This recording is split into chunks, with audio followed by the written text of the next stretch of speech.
الهجرة رحلة هادينا حمل الإسلام لنا دينا الهجرة رحلة هادينا. Karena itu karena dari program ini saya mendukung. فسلام الله على الهادي. Islam masalah harta itu sangat teliti sekali.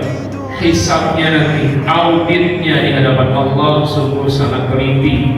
Jangankan 1 miliar, 1 juta, 1 rupiahnya akan dihisab. Dari mana harta itu didapatkan?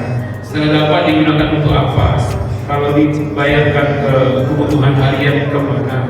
Apakah memang dibutuhkan? Apakah ketika diberikan kepada benda itu memang benda itu dibutuhkan sesuai dengan porsinya? Kalau disedekahkan, kalau dibayarkan, itu semua akan dihisab. Bahkan sampai saat wafat dengan cara apa peralihan kepemilikan, ini juga dihisab. Yang dalam istilah ilmu Islam disebut ilmu faraid.